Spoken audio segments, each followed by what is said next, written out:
Dr. Khan, why are you not a big advocate for a lift? So I will tell you from my experience, having done thousands of explants, majority of the patients do not need a lift or a mastopexy operation at the time of the explant. I love to operate. A lift is a very basic, benign, straightforward procedure.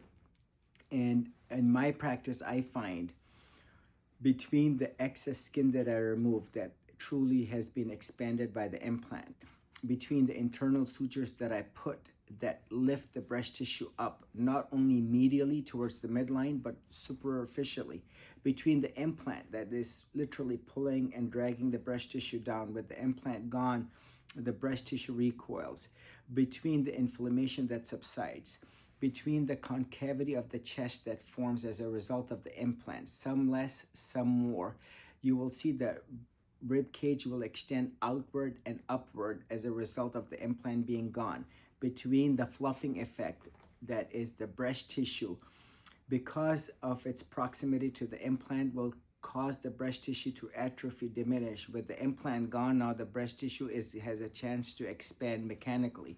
Between the 10, 15, 20% muscle mass that the patients add to their chest as they work out, not only in the pec major, pec minor, latissimus, serratus, you will add some fullness to your chest.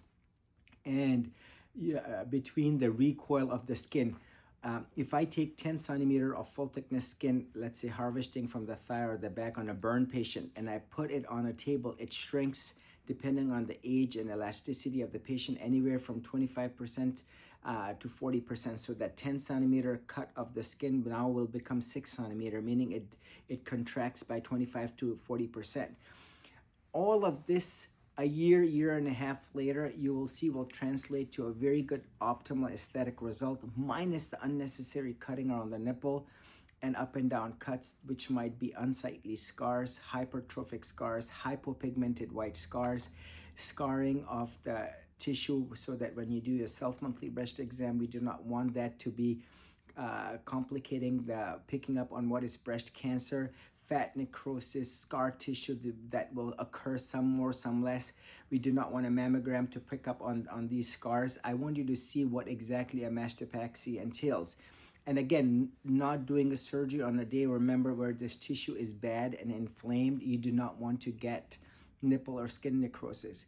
So all of this combined in reality translates to a happier patient, no unnecessary surgery, no harm.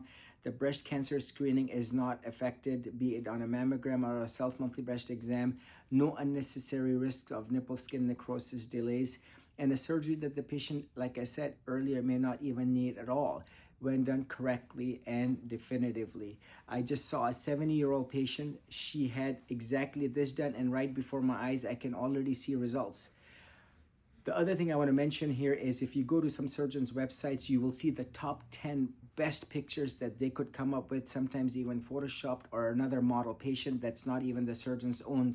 You do not want to get tricked and deceived into thinking that that's the result of this patient, even though the human mind and psyche might have you think like so. This surgery, if someone has a ruptured 800cc implant, that result is going to be different on that one side.